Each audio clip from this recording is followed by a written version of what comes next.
సత్క్రియ చేసేవాడు. హేబేలు లాంటి వాడు ఎప్పుడు కూడా తన క్రియను విడిచిపెట్టాడు. దేవునికి స్తోత్రం.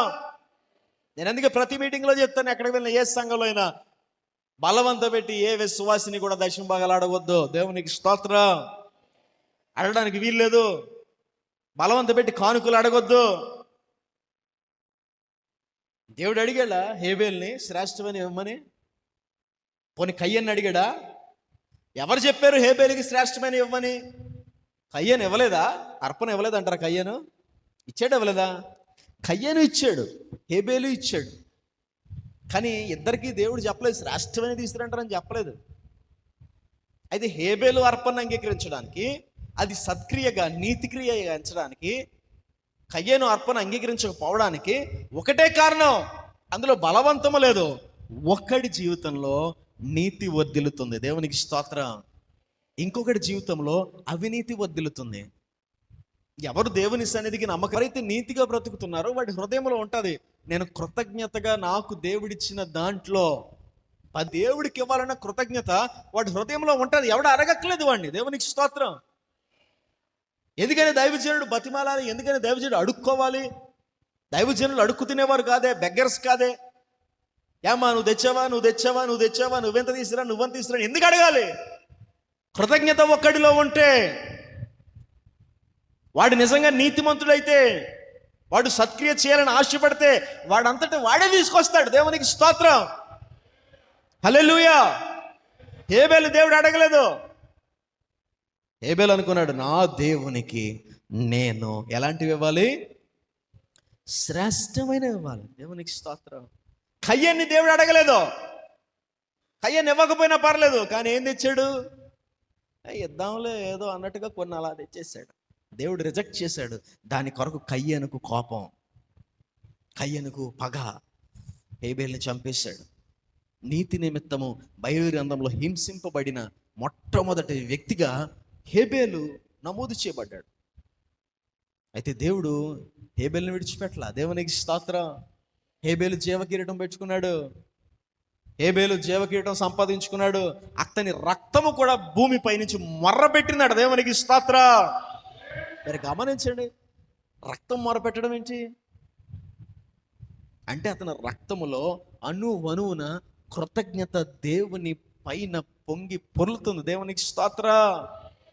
అలాంటివన్నీ ఎవరు ఆపగలరు? ప్రోత్సహించడానికి వారి జీవితాలను త్యాగం చేయకుండా ఎవరు ఆపగలరు? దేవునికి స్తోత్రం. అననీయ సఫీరా లాంటి వాళ్ళని ఎవరు మార్చగలరు?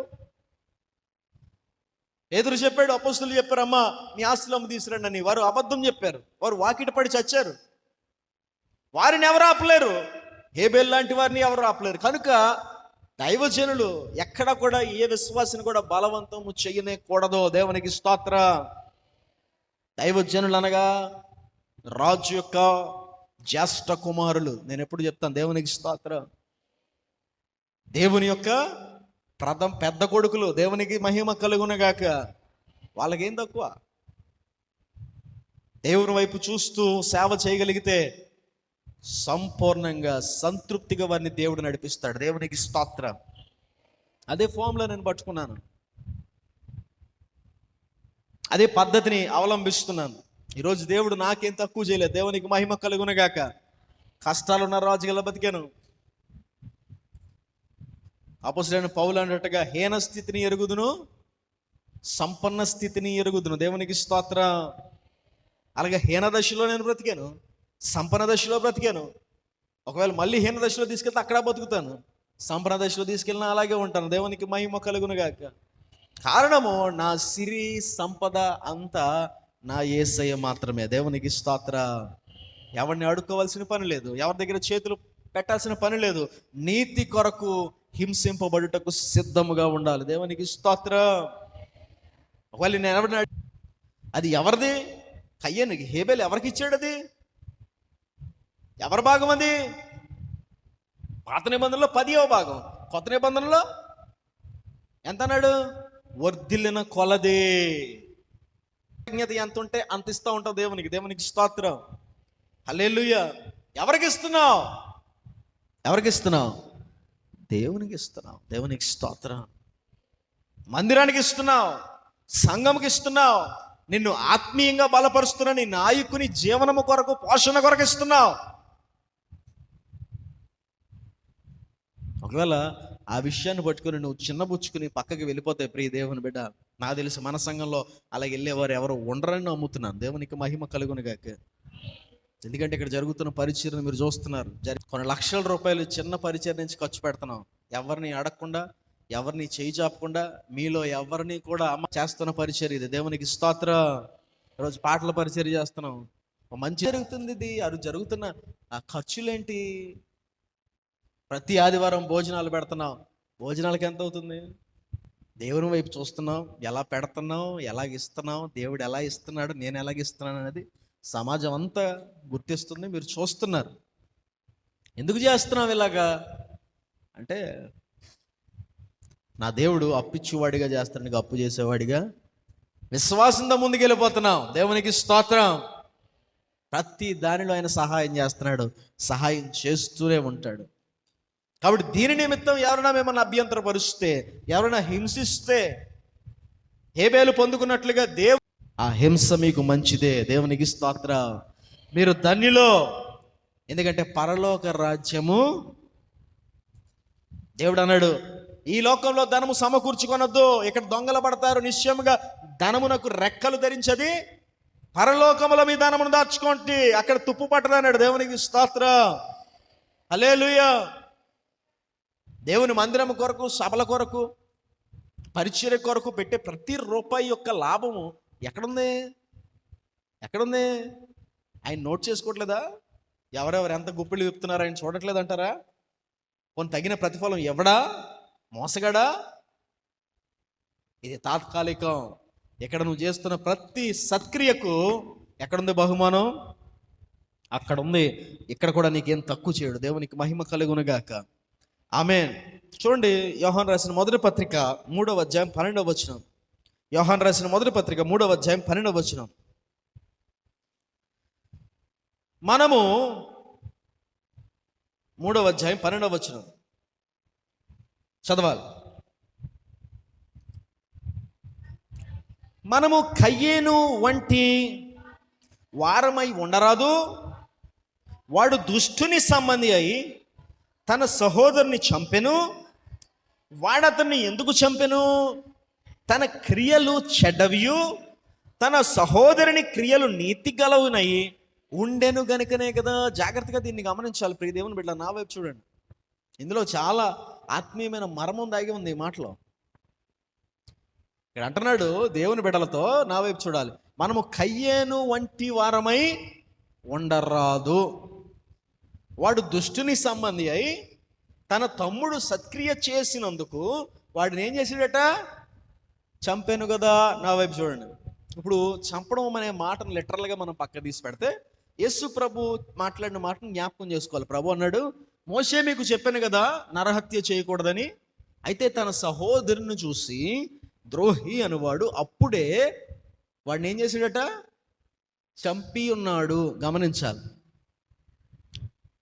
ఇప్పుడు ఇక్కడ లిటరల్గా మనం తీసుకోకుండా ఆత్మీయ అంతరార్థాలు చూసుకుంటే, హేబేలు సత్క్రియ చేయువాడు. ఎవరు?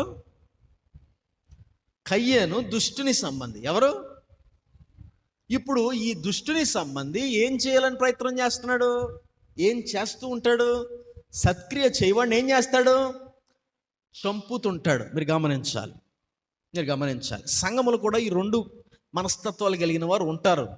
లేదా ఆ మనస్తత్వాన్ని దేవుడు ఒకరిలో పెడతాడు, సైతాను కూడా ఇంకొకరిని తీసుకొస్తాడు. అంటే ఈ దుష్టుని సంబంధులు వచ్చి, దుష్టుల చేత ప్రేరేపింపబడిన వారు వచ్చి ఎవరిని? వాడిని చంపాలని. వాడిని చంపడం అంటే ఎలా చంపాలి? వాడు చేస్తున్న సత్క్రియలను ఆపివేయాలి. ఏం చేయాలి? కయ్యను ఏం చేశాడు? హేబేలును చంపడం ద్వారా మళ్ళీ ఇంకొకసారి దేవునికి అర్పణ ఇవ్వలేకుండా చేశాడు. ఇప్పుడు తమ మాటలతో ఈ దుష్టు సంబంధులు దేవుని బిడ్డల దగ్గరికి వచ్చి అంటున్నాడు. అందుకే మనము కయ్యేను వంటి వారమై ఏం చేయకూడదంట? ఉండరాదు. దేవునికి స్తోత్రం.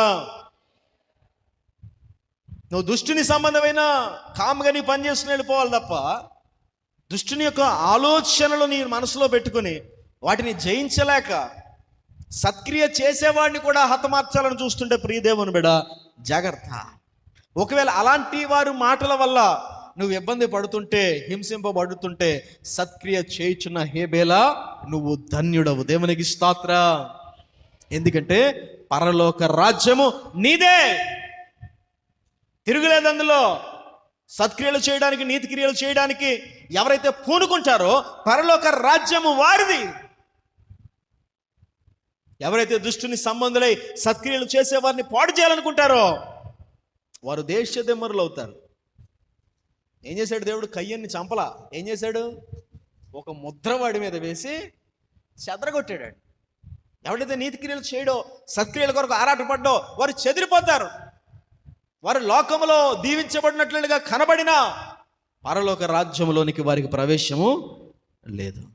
అయితే ఎవడైతే సత్క్రియలు చేస్తున్నాడో, నీతి క్రియలు చేస్తున్నాడో, దేవుని పరిచర్య కొరకు, దేవుని పని కొరకు ముందుంటున్నాడో వాడు ఖచ్చితంగా ఏ ఆశీర్వాదం పొందుకుంటాడట? పరలోక రాజ్యం. దేవునికి స్తోత్రం. హల్లెలూయా.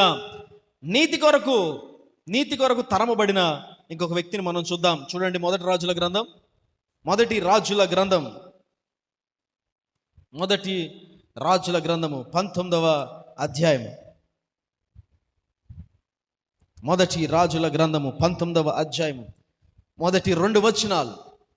ఏలియా చేసినదంతయును, అతడు ఖడ్గము చేత ప్రవక్తలనందరినీ చంపించిన సంగతియును అహాబు యెజెబెలునకు తెలియ చెప్పగా, యెజెబెలు ఒక దూత చేత ఏలియాకు ఈ వర్తమానం పంపించెను, రేపు ఈ వేళకు నేను నీ ప్రాణమును వారిలో ఒకని ప్రాణం వలె చేయని ఎడల దేవుడు నాకు గొప్ప అపాయము కలగజేయునుగాక. కాబట్టి అతడు సమాచారం తీసుకుని లేచి తన ప్రాణమును కాపాడుకొనుటకై పోయి, నా వైపు చూడండి,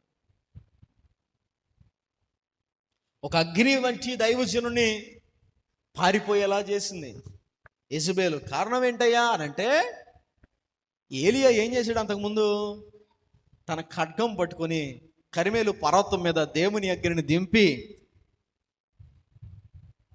ఆ బయలు ప్రవక్తలందరినీ, ఆ దేవతా ప్రవక్తలందరినీ ఆ ఖడ్గం పట్టుకొని నరికిన కారణంగా యెజెబెలుకు కోపం వచ్చింది. ఏలియాను ఎలాగైనా చంపాలి, హింసించాలని సైన్యములను పంపించి తరం కొట్టింది. ఏలియా పరిగెట్టుకుని పోయి ఆఖరికి ఒక వృక్షం కింద కూర్చుని దేవుణ్ణి అడుగుతాడు, అయ్యా నన్ను చంపేయి, నేను బ్రతకలేను. ఒక అగ్ని వంటి దైవజనుడు పారిపోయి దిగులు పడి తరమబడి హింసింపబడ్డాడు. కారణం ఏంటి? నీతి కొరకు నిలబడ్డాడు. దేవునికి స్తోత్రం. 2 తలంపుల మధ్యలో మీరు నిలబడొద్దు అన్నాడు వాళ్ళని. దేవునికి మహిమ కలుగునుగాక. 2 తలంపుల మధ్యలో మీరు ఉండొద్దు. అటో ఇటో తేల్చుకుందాం పదండి, ఎవరు నిజమైన దేవుడో చూద్దాం పదండి. నా దేవుడు నిజమైన దేవుడు అన్నందుకు ఏలియా ఆ మాటను ఓర్వలేకపోతున్నారు. ఏలియాను అదే మాట కొరకు తరిమింది యెజెబెలు. అదే మాట కొరకు ఈరోజు క్రైస్తవులను, సేవకులను తరుముతున్నారు. తరమని. దేవునికి మహిమ కలుగునుగాక. ఆమేన్. అవసరమైతే అగ్ని రథాలు దిగి ఏలియాను కొనిపోయినట్లుగా ఈసారి అగ్ని రథము కాదు, మేఘారూధుడై యేసయ్య దిగబోతున్నాడు. దేవునికి స్తోత్రం. హింసింపబడుతున్న, తరమబడుతున్న సంఘాన్ని అలా ఎత్తుకెళ్ళిపోతాడు. దేవునికి మహిమ కలుగునుగాక. ఏలియా ఎలాగ లేచి దేవునితో వెళ్ళిపోయాడో మనం అందరము కూడా దేవునితో పాటు అలా వెళ్ళిపోతాం. ఆ విశ్వాసము నీలో ఉంటే హింసింపబడు నీవు ధన్యుడవు, ధన్యురాలువు. దేవునికి మహిమ కలుగునుగాక. ఏలియా తరమబడ్డాడు కానీ మానలేదు. ఏలియా మానలేదు. నా దేవుడి నిజమైన దేవుడు, రోషం గల దేవుడని చెప్పడం విడిచిపెట్ల. దేవునికి స్తోత్రం. తరమబడుతున్నా వెళ్ళి దేవునికే ప్రార్థన చేశాడు తప్ప, ఏంటి ప్రభు నీ శక్తి ఏమైపోయిందయ్యా, నన్ను తరిమి పారిపోయేలా చేసావేంటి ప్రభు, ఇంక నువ్వు అక్కర్లేదని చెప్పి ఆ అశ్వరోతు దేవతల ప్రవక్తలతో ఇతను కూడా కలిసిపోయి వాటి ఆరాధన చేయడానికి వెళ్ళలేదు. ఈరోజు నిన్ను తరుముతే క్రైస్తవులను తరమబోతున్నారు. బైబిల్ పట్టుకుని ఆరాధనకి వెళ్ళే వారిని తరుముతారు. అందులో ఏం తిరిగిలేదు. దేవుని కోసం నిలబడి అవమానిస్తారు. నువ్వు హింసింపబడి పరిగెత్తుతూ కూడా దేవుని దగ్గరికే వస్తావా, లేదా లోకంలోకి వెళ్ళిపోతావా? క్రీస్తు నిమిత్తం వెక్కిరిస్తే తిరస్కరిస్తే, అవమానపరిస్తే నీ విశ్వాసాన్ని కాపాడుకుంటావా? నాకు రిజర్వేషన్ పోతుంది, నాకు లోన్లు రావట్లేదే, నా వ్యాపారం దెబ్బతింటుంది, నేను క్రిస్టియన్ అని చెప్తే తెలుసా మీకు, 2 పడవల మీద అడుగులేస్తారు చాలామంది. చర్చికి వచ్చేటప్పుడు నేను పరిచయం మునుగుపాము వేషాలు చెప్పాను కదా, మునుగుపాము తలేమో పాములాగా ఉంటుంది, తోకేమో చేపలాగా ఉంటుంది. పాముల్లోకి వెళ్ళి తల చూపుతుందట, మేము నీ వాడమే. తోకలు చేపలోకి వెళ్ళి తోక చూపుద్దంట, నేను నీ దాన్నే. అంటే చర్చిలోనే కనపడతాడు, కొత్త సినిమా వస్తే పొద్దున్న అక్కడ కనపడతాడు. ఎందుకంటే అమ్మో ఒకవేళ అలాగుంటే ఉద్యోగంలో ఇబ్బంది ఏమో, వ్యాపారంలో ఇబ్బంది ఏమో, ఒకవేళ వెళ్ళి అందులో పాలు పంపులు పొందకపోతే నా బంధువు. స్తోత్రం, హల్లెలూయా. కాబట్టి ఎవరైనా ఇలాగ డబుల్ స్టాండర్డ్స్తో బ్రతుకుతున్నట్లయితే జాగ్రత్త, దేవుడికి ఇష్టం లేదు. నువ్వు హింసింపబడైనా సరే ఒకటే మాట చెప్పాలి, ఏలియా చెప్పినట్లుగా, నా దేవుడు రోషం కలిగిన దేవుడు, దేవునికి స్తోత్ర, నేను ఆయన్నే ఆరాధిస్తాను. ఈ అంత్యకాలంలో అలా నిలబడి హింసలు పొందుకునేవారు కావాలి. అని ఉద్యోగాన్ని సంపాదించుకో, పరలోకం పోగొట్టుకో, ఎవడికి నష్టం? అంటే ఆఖరి కాలం గురించి రాయించబడి దేవుడు అన్నాడు, పాపంలో ఉన్నవాడిని అట్లే ఉండనేమో, వ్యభిచారిగా ఉన్నవాడిని అట్లే ఉండనేమో, లోకంలో తిరుగుతున్నాం అట్లే ఉండనేమో. ఒకరోజు రాబోతుంది, ప్రతి నేత్రమైన చూడబోతుంది, ప్రతి వారి క్రియల చొప్పున వారికి తీర్పు తీర్చబడును. తీర్పు తీర్చే ఒక కాలం ఉంది.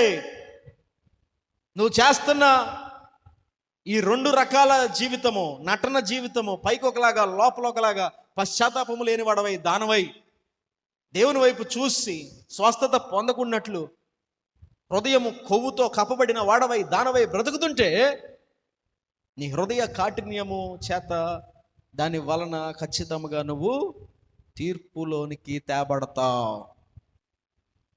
నా ప్రభువా, నువ్వు ఉంటే చాలయ్యా, ఉద్యోగం పోయినా పర్లేదు, వ్యాపారం పోయినా పర్లేదు, బంధువుల దూరమైనా పర్లేదు, ప్రాణం పోయినా పర్లేదు, నేను నీతి కొరకు నిలబడతానని నువ్వు తీర్మానం తీసుకుంటే అప్పుడు నీకు పరలోకం. ఎన్ని చెప్పు, ఎన్ని చేయి, పరలోకం లేకపోతే ఎందుకంటే ఇంకా దేవునికి స్తోత్రం. ఎన్ని చేసినా అది లేకపోతే, అక్కడికి నువ్వు చేస్తావనే విశ్వాసం లేకపోతే ఎందుకు నీ బతుకు, ఎందుకు నీకు ప్రార్థన, ఎందుకు చర్చ్, ఎందుకు వాక్యం, ఎందుకు క్రైస్తవ జీవితం? నా ప్రభు ముందు నేను క్రిస్టల్ క్లియర్గా అద్దము వలె ఉన్నాను. దేవునికి స్తోత్ర. కయ్యను చిన్నబుచ్చుకున్నాడు ముఖాన్ని, హేబేలు రక్తం కూడా ధైర్యంగా మొరపెడుతుంది దేవునికి. దేవునికి స్తోత్ర. ఎంతమంది దేవుని దగ్గరికి వెళ్ళినప్పుడు చిన్న పుచ్చుకున్న మోకాలతో వెళ్తున్నారు, ముఖం చెల్లకుండా వెళ్తున్నారు దేవుని దగ్గరికి. ఆదాము కచ్చిడములు కట్టుకున్నారు వస్త్రాలు పోయిన తర్వాత. ఆదామా నువ్వెక్కడా అంటే, ప్రభువా నేను బయటికి రాలేను. ఏమొచ్చింది? సిగ్గుపడుతున్నాను ప్రభువా. ఎందుకు సిగ్గు? వస్త్రములు లేవు ప్రభువా. నీకు వస్త్రములు లేవని వాడు చెప్పిన వాడెవడో? ఎవరు చెప్పారు వాడి వస్త్రాలు లేవని? ఎవరు చెప్పారంటే పాపము వాడికి తెలియజేసింది. ఎప్పుడు సిగ్గుపడతాం దేవుని ముందు? మనం ఎప్పుడు సిగ్గుపడతాం? నీతి మన జీవితంలో లేనప్పుడు దేవుని సన్నిధిలో సిగ్గుపడతా వెళ్తాం, తలెత్తుకోలేం. చాలామంది అలా ఉంటారు, తలెత్తుకోలేరు ప్రభు దగ్గర, ధైర్యంగా ప్రభుతో మాట్లాడలేరు, తమ స్థితిని వెళ్ళబొచ్చలేరు. కారణం ఏంటి? సత్క్రియలు వారు చేయట్లేదని వారికి తెలుసు గనక, దుష్టక్రియలు వారిలో ఉన్నాయి గనక, డబల్ స్టాండర్డ్ లివింగ్ వాళ్ళలో ఉన్నది గనక, 2 రకాలుగా వారు జీవిస్తున్నారు గనక దేవుని దగ్గరికి ధైర్యంగా వెళ్ళి తల ఎత్తుకోలేరు. కానీ నిజముగా దేవుని సన్నిధికి వెళ్ళి ఒకవేళ తల ఎత్తుకోలేని స్థితిలో నువ్వు ఉన్నది ఉన్నట్లుగా ఆయనకి చెప్పుకోగలిగితే నేను నీతిమంతుడిగా చేస్తాడు. దేవునికి స్తోత్రం. ఒప్పుకునే మనస్సు ఉంటే నేను దీవిస్తాడు. అది ఉండదు. వాళ్ళు దేవుని దగ్గరికి వెళ్ళలేరు. ఏదో హడావిడిగా ఏదో 4 ముక్కల ప్రార్థన చేసేసి, లేదా యాంత్రికంగా ప్రభు నాకు అది కావాలి ఇది కావాలనేసి గట్టి గట్టి గరిసేసి కేకలేసేసి, అది కాదు దేవునితో సహవాసం. దేవునికి మహిమ కలుగునుగాక. తరమబడుతున్నా, హింసింపబడుతున్నా, నువ్వు ఆ హింసలో కూడా నీతి కొరకు నిలబడితే దేవునికి మహిమ కలుగునుగాక. యథార్థత కొరకు నిలబడితే నీకు డైరెక్ట్ టికెట్ ఎక్కడికి? నీదే. పరలోకం నీదే అని చెప్తున్నాడు. పరలోక రాజ్యము నీదే. డబ్బులు వస్తాయనో, సుఖం వస్తుందనో, అది వస్తుందనో, ఇది వస్తుందనో నీ పరిశుద్ధ జీవితాన్ని తాకట్టు పెట్టుకోవద్దు. నువ్వు చేసే నీతి క్రియలను తాకట్టు పెట్టుకోవద్దు. ఏది పోగొట్టుకోవడానికైనా సిద్ధపడు. హేబేలు వలె, ఏలియా వలె. దేవునికి మహిమ కలుగునుగాక. ఇప్పుడు నీతి నిమిత్తము తన ప్రాణమును పోగొట్టుకున్న ఇంకొక వ్యక్తిని మనం చూద్దాం. మత్తయి సువార్త 14వ అధ్యాయం 8 నుంచి 10 వచనాలు. మత్తయి సువార్త 14వ అధ్యాయం 8 నుంచి 10 వచనాలు. మత్తయి సువార్త 14వ అధ్యాయం 8 నుంచి 10 వచనాలు. 14:8 నుంచి 10. అప్పుడు ఆమె తన తల్లి చేత ప్రేరేపింపబడింది. బాప్తిసమిచ్చు యోహాను తల ఇక్కడ పల్లెములో పెట్టి నాకు ఇప్పించమని అడిగాను. రాజు దుఃఖపడినను తాను చేసిన ప్రమాణము నిమిత్తము తనతో కూడా భోజనముకు కూర్చున్న వారి నిమిత్తము ఆజ్ఞాపించెను. బంట్రోతులను పంపించి చెరసాల్లో యోహాను తల కొట్టించెను. వాడు అతని తల పల్లెములో పెట్టి తెచ్చి ఆ చిన్నదానికి ఇచ్చెను. ఆమె తన తల్లి యొద్దకు దాన్ని తీసుకుని వచ్చాను. అంతటా యోహాను శిష్యులు వచ్చి శవమును ఎత్తుకొని పోయి పాతిపెట్టి యేసు నొద్దకు వచ్చి తెలియజేసిరి. నా చూడండి, బాప్తిస్మిచ్చి యోహాను చాలా బలమైన ప్రవక్త. యేసుక్రీస్తు యొక్క మార్గమును సిద్ధపరచడానికి ముందుగానే ప్రవచనాత్మకంగా పుట్టినవాడు. దేవునికి ఇంకా బాగా చెప్పాలంటే ఒక చిన్నది అంటే చిన్నపిల్ల యవనస్తురాలు యోహాను తల తీసి పల్లెములో పెట్టి ఇచ్చేలా చేసింది. తల నరికి ఆ మొండెము కదులుతున్నప్పుడు ఆ తలను తీసి ఒక పల్లెములో పెట్టి ఆ పల్లెముతో ఈ హేరోదు అనే ఒక రాజు ఆ హేరోదియాకి పంపించాడు. కారణం ఏంటి? అంత తప్పేం చేశాడు? ఆ హేరోదు కూడా ఇష్టం లేదు యోహాన్ని చంపడం. అయినా సరే ప్రమాణం చేశాడు కనుక ఇచ్చేసాడు. ఏం జరిగింది? 14:3. ఎలయనగా నీవు నీ సోదరుడైన ఫిలిప్పు భార్యయగు హేరోదియను ఉంచుకొనుట న్యాయము కాదని యోహాను చెప్పగా హేరోదు ఆమె నిమిత్తము యోహాను పట్టుకుని బంధించి చెరసాలలో వేయించి ఉండేను. అతడు ఇతన్ని చంపగోరెను గాని జనసమూహం ఇతను ప్రవక్త అని ఎంచినందున వారికి భయపడెను. హేరోదు అనే ఒక వ్యక్తి ఉన్నాడు, పరిపాలించే వ్యక్తి. ఆ వ్యక్తి ఏం చేశాడంటే తన తమ్ముడు భార్యను ఉంచుకున్నాడు. అంటే అక్రమ సంబంధం పెట్టుకున్నాడు తమ్ముడు భార్యతో. యోహానుకి ఈ విషయం తెలిసి వెళ్ళి గట్టిగా తిట్టాడు. ఏమయ్యా, నీ సొంత తమ్ముడు, నీ రక్తం పంచిపెట్టుకుని పుట్టిన తమ్ముడు భార్యతో లేదా నీ సొంత అన్న భార్యతో నువ్వు ఇలా చేయడం అసహ్యం కదయ్యా అని చెప్పి గద్దించాడు. గద్దించిన కారణంగా ఆమె చిన్నబుచ్చుకుంది. హేరోదు జైల్లో వేశాడు కానీ బాప్తిస్మిచ్చి యోహాన్ని ఏం చేయలేకపోయాడు. ఎందుకంటే ప్రజలు ఒప్పుకోలేదు. అతను దేవుని ప్రవక్త అని అందరికీ తెలుసు. అతను చాలా శక్తి గలవాడు, చాలా నీతిమంతుడని తెలుసు. అప్పుడు ఈ హేరోదియా ఏం చేసిందంటే, ఈ ఉంచుకున్న ఆమె ఏం చేసిందంటే, రాజు తన మంత్రులతోనూ తన మందిరంలో ఉన్న వాళ్ళందరితోనూ ఉత్సాహంగా మరి పార్టీ చేసుకుంటున్న సమయంలో తన కూతుర్ని పంపించి ఒక విచిత్రమైన నాట్యం చేయించిందంట. చాలామందిని హేరోదు అక్కడ ఉన్న వాళ్ళందరూ చాలా సంతోషపడ్డారట. ఇలాంటి నాట్యం ఎప్పుడు చూడలేదు, ఎంత బాగా చేసింది, ఎంత బాగా చేసావు నాన్న, నీకేం కావాలో అడుగు అన్నప్పుడు ఆమె వెళ్ళి తల్లిని అడిగింది. అమ్మ, రాజు అడుగుతున్నాడు మనకేం కావాలని, చెప్పమ్మా ఏదో ఒకటి తీసుకుందామంటే తల్లి అంది, నువ్వు సైలెంట్గా వెళ్ళి ఏం అడుగుతావంటే బాప్తిస్మిచ్చి యోహాను తల కావాలని అడుగు అని చెప్పింది. ఈ మిల్లు అలాగే రాజుని అడిగింది. రాజు ప్రమాణం చేస్తే ఇంకా వెనక్కి తీసుకునేది లేదు, ఇస్తానంటే ఇచ్చేయాల్సిందే. వెంటనే బంట్రోతులను పంపించి ఇదిగో యోహాను యొక్క తలను, వాళ్ళు వెళ్ళి యోహాను ఒక తల నరికేశారు. చేసిన తప్పేంటయ్యానంటే, ఇదిగో నువ్వు అక్రమ సంబంధము, నీ తమ్ముడు భార్యతో అన్న భార్యతో ఇలా చేయడము తప్పు అని చెప్పిన ఒక్క కారణం చేత హేరోదు హింసింపబడి చంపబడ్డాడు. అయినా సరే అతను వెనక్కి తగ్గలేదు. దేవునికి స్తోత్ర, హల్లెలూయా. అతను బతిమిలాడినట్టు లేదు, అతడు క్షమాపణ అడిగినట్టు లేదు. కారణం ఏంటి? నీతి కొరకు నిలబడ్డాడు అతను. దేవునికి మహిమ కలుగునుగాక. ఆమేన్. మనలో ఎంతమంది అలా నిలబడతాం? ఎంతమంది తమ భార్యతో తమ భర్తతో నమ్మకంగా కొనసాగుతున్న వారు ఉన్నారు?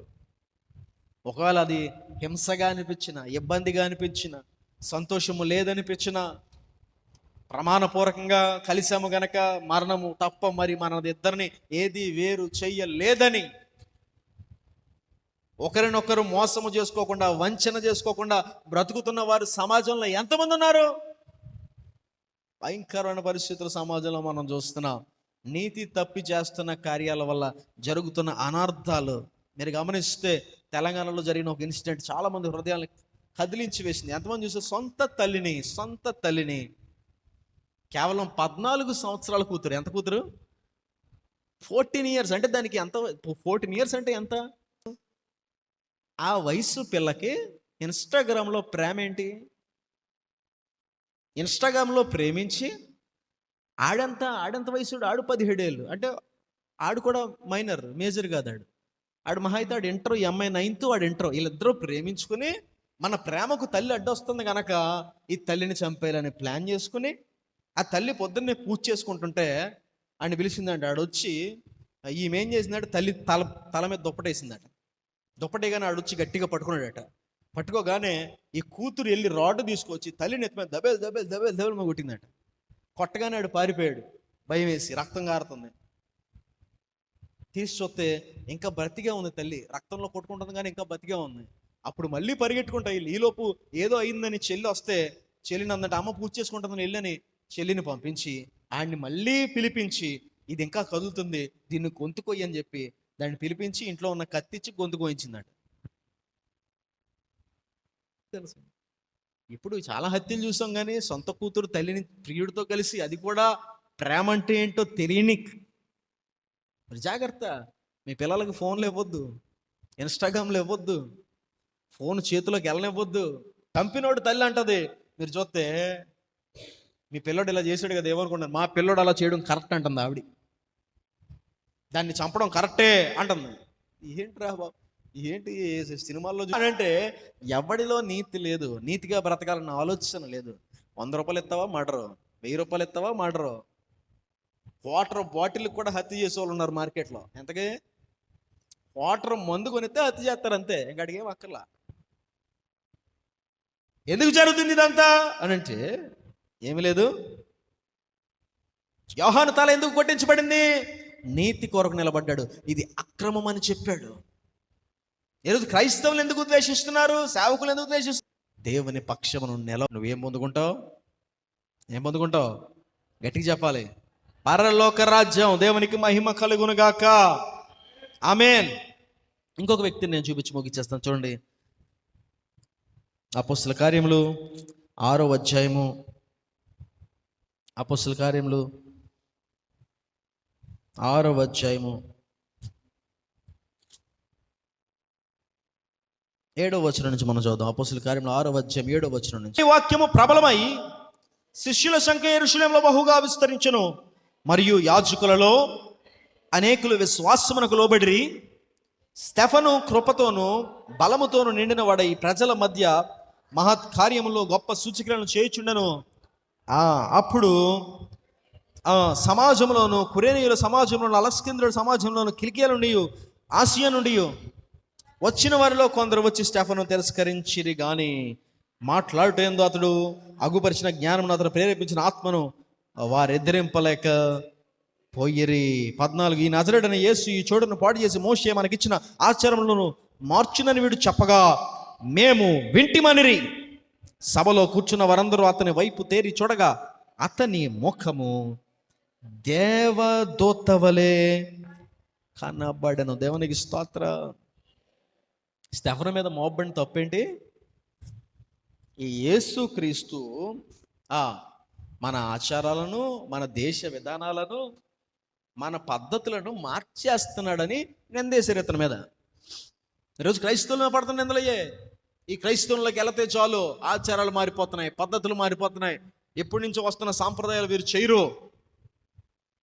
ఇదిగో పలానా పూజకి రమ్మంటే రారు, పలానా తలగూరు పెట్టమంటే పెట్టరు, సమాధి చేయమంటారు, పలానా చేయమంటే చేయరు, గుండు కొట్టించుకోరు, మంచి రోజులు చూడరు, తిథులు చూడరు, నక్షత్రాలు చూడరు, అమావాస్యను పాటించరు, శనివారాలు పాటించరు. ఒక విధానం లేకుండా బ్రతుకుతున్నారు. ఇలా ఉండడానికి వీల్లేదు.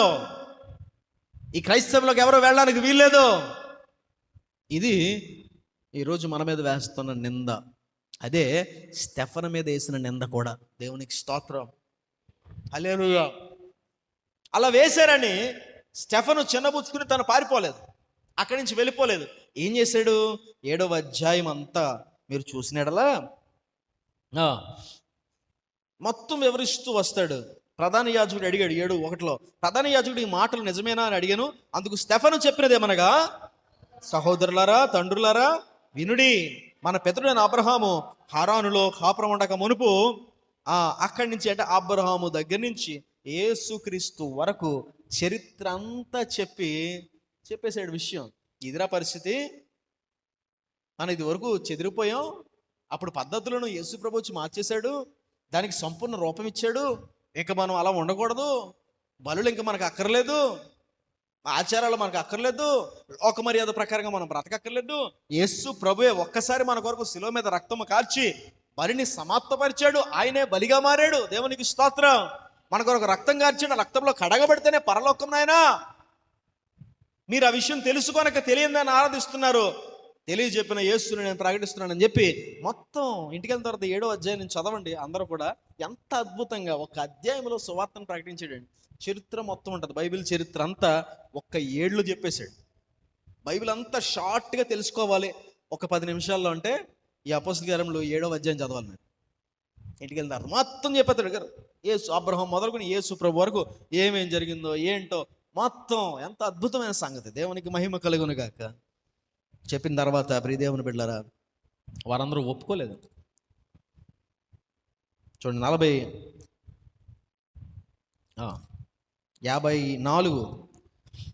7:54 వారు కాదు, వారి మాటలు విని కోపముతో మండిపడి, కింద మండిపడ్డానికి కింద ఒక మాట రాయించాడు ఫుట్నోట్లో చూడండి. తమ హృదయములందు నరకబడిన వారే. గమనించాలి, సత్యం చెప్తే ఎలా ఉంటుందంటే లోకానికి వారి హృదయాన్ని ఎవరో నరికేస్తున్నట్టు తట్టుకోలేరు. యేసుప్రభు గురించి చెప్తుంటే, సువార్త చెప్తుంటే అలాగే ఉంది. ఇప్పుడు తట్టుకోలేకపోతున్నారు. వారు కూడా వాళ్ళు తట్టుకోలేక ఏం చేశారట? అయితే అతడు పరిశుద్ధాత్మతో నింపుకున్న వాడై ఆకాశం వైపు తేర్చూచి దేవుని మహిమను యేసు దేవుని కుడి పార్శ్వమందు నిలిచి చూచి, ఆకాశం తెరవబట్టి మనుష్య కుమారుడు దేవుని కుడి పార్శ్వమందు నిలిచి ఉన్నాడు చూచున్నానని చెప్పాను. అప్పుడు వారు పెద్ద కేకలు వేసి చెవులు మూసుకొని ఏకముగా అతని మీద పడి పట్టణపు వెలుపలకు అతనికి వెళ్ళగొట్టి రాళ్ళు రువ్వి చంపిరి. సాక్షులు సౌలు అను ఒక యవ్వనుని పాదముల యొద్ద తమ వస్త్రములను పెట్టిరి. ప్రభువును గూర్చి మొరపెట్టుచు, యేసు ప్రభువా నా ఆత్మను చేర్చుకోమని స్టెఫను పలుకుచుండగా వారు అతన్ని రాళ్లతో కొట్టిరి. అతడు మోకాల్లోని, ప్రభువా వారి మీద ఈ పాపం మోపకమని గొప్ప శబ్దంతో పలికెను. ఈ మాట పలికి నిద్రించను. సౌలు అతని చావునకు సమ్మతించను. అదే సౌలు అపోస్తలుడైన పౌలుగా మారాడు. దేవునికి స్తోత్ర. అంతమంది రాళ్ళు రువ్వి కొడుతుంటే, చంపుతుంటే, దూషిస్తుంటే, హింసిస్తుంటే స్టెఫను ముఖం ఎలా కనపడిందట? దేవదూతలా కనపడి. ఎందుకంటే అతను ఆ సమయంలో కూడా నీతిని వెంబడిస్తున్నాడు, పరలోకం వైపు చూస్తున్నాడు. చూడగానే అతను ఆకాశం తెరవబడి చూసాడట. స్టెఫను రాళ్లతో కొట్టి చంపబడుతుంటే ఆకాశం తెరవబడి యేసయ్య సింహాసనం నుంచి లేచి స్టెఫను చూడడం స్టెఫను చూశాడు. దేవునికి స్తోత్ర. చంపబడుతూ హింసించబడుతున్నప్పుడు స్టెఫను యేసయ్యను చూస్తున్నాడు. పరలోకానికి ఆహ్వానిస్తున్నట్లుగా యేసయ్య తమ సింహాసనం నుంచి లేచి స్టెఫను రా అని చేయి జాపుతుంటే స్టెఫను చూస్తున్నాడు. రాళ్ళు దెబ్బలో పక్కనే తగులుతూ ఉన్నాయి, దూషిస్తూ ఉన్నారు. అందరూ మోకమ్ముడిగా మీద పడిపోయారట. గొప్ప శబ్దము వినపడుతుంటే చెవులు మూసుకుని మరీ కొడుతున్నారట, కాళ్ళతో తొంతున్నారు స్టెఫన్. ఎందుకంటే ఆ శబ్దాన్ని తట్టుకోలేక చెవులు పోతాయేమో వారందరూ చెవులు మూసుకుని స్టెఫన్ రాళ్ళతో కొడుతున్నారు. మరి కొంతమంది కాళ్ళతో కొడుతున్నారు. ఇంత జరుగుతుంటే అయ్యా కాపాడండి అని అడగలేదు స్టెఫను. దేవునికి స్తోత్రం. అయ్యా రక్షించండి అని కేకలేదు స్టెఫను. అమ్మ బాబోయ్ దెబ్బ తగులుతుందని అరవట్లా. ఎటు చూస్తున్నాడంట? చూడగానే ఆకాశం తెరవబడి యేసు ప్రభు యొక్క ముఖము, ఆయన లేచి నిలబడుట, స్టెఫన్ను ఆహ్వానిస్తున్నట్లుగా రానా కుమారుడు అని పిలుస్తున్నట్లుగా స్టెఫన్ చూశాడు. దేవునికి స్తోత్రం. అప్పుడు ఏమని నడుస్తున్నాడు తెలుసా? యేసయ్యా, నన్ను కొట్టి చంపుతున్న ఈ మనుషులు ఉన్నారే, వీరి మీద ఏ నేరం మోపొద్దయ్యా, వారి తెలియక చేస్తున్నారు, నేను వచ్చేస్తున్నానని ప్రాణం అర్పించేశాడు. దేవునికి మహిమ కలుగునుగాక. ఆ సమయంలో కూడా దేవుడు నేర్పించిన బోధ, దేవుడు నేర్పించిన మాదిరి, సిలువపై యేసు ప్రభు పలికిన మాటను జ్ఞాపకం చేసుకున్నాడు. తండ్రి, వీరేమి చేస్తున్నారో వీరు ఎరుగరు గనుక వీరిని. అదే మాట స్టెఫను పలుకుతున్నాడు. కొడుతుంటే, హింసిస్తుంటే, ఇబ్బంది పెడుతుంటే, బాధ పెడుతుంటే నీతిని పక్కన పెట్టలేదు స్టెఫను. దేవునికి మహిమ కలుగునుగాక. మరి ఎక్కడున్న మనం? ఆదివారం చర్చికే రాము, ఇంకా నీతి సంగతి అటుంచు. అవసరం ఉంటే దేవుడు, అవసరం తీరిపోతే దేవుడు లేడు, దెయ్యం లేదు, ఏం అక్కర్లేదు. అని ప్రియ దేవుని బిడ్డలారా, ఈ విశ్వాసం సరిపోదు పరలోకానికి చేరడానికి. స్టెఫను వంటి విశ్వాసం కావాలి. చచ్చిపోయేంతగా నిన్ను కొట్టిన, హింసించిన నీ దేవుని వైపు చూసి, ప్రభువా నేను వస్తున్నానయ్యా అని నీ ఆత్మను అప్పగించుకునే స్థితిలో మనం ఉండాలి. దేవునికి స్తోత్రం. అప్పుడు నిశ్చయముగా పరలోక రాజ్యం మనదే. దేవునికి స్తోత్రం. ఇంకొక వచనాన్ని చూపించడం ముగించేస్తాను. తిమోతికి రాసిన 2వ పత్రిక 3వ అధ్యాయం 12వ వచనం. తిమోతికి రాసిన 2వ పత్రిక 3వ అధ్యాయం 12వ వచనం. తిమోతికి రాసిన 2వ పత్రిక 3వ అధ్యాయం 12వ వచనం.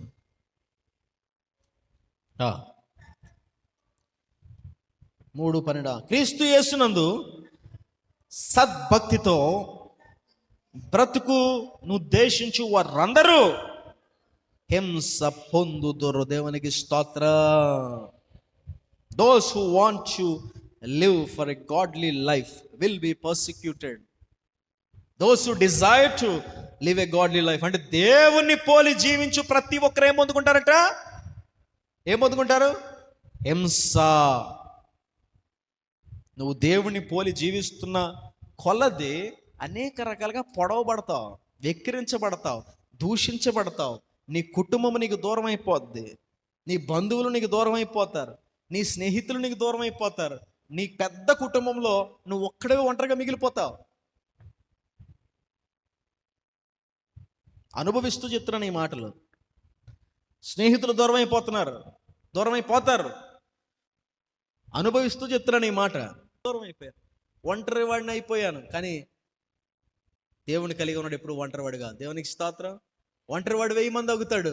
ఆత్మీయ కుటుంబాన్ని ఇచ్చాడు, ఆత్మీయమైన స్నేహితులను ఇచ్చాడు, ఆత్మీయమైన సేవకుల సహవాసాన్ని ఇచ్చాడు. దేవునికి స్తోత్రం. అయితే నిశ్చయముగా ఆ హింస గుండా నువ్వు వెళ్ళాల్సిందే. సద్భక్తితో నువ్వు జీవిస్తే, దేవుణ్ణి పోలి జీవించాలని ఆశపడితే నువ్వు హింస పొందుకుంటావు. అంటే ఎవరో వచ్చి నేను కొట్టే హింసను అనట్లే, అది కూడా జరగవచ్చు. దానికంటే భయంకరమైన హింస ఏంటో తెలుసా? శరీరానికి తగిలిన గాయం మానిపోద్ది కానీ మనసుకు తగిలిన గాయం మానదు అనే ఒక సామెత ఉంది. విన్నారా?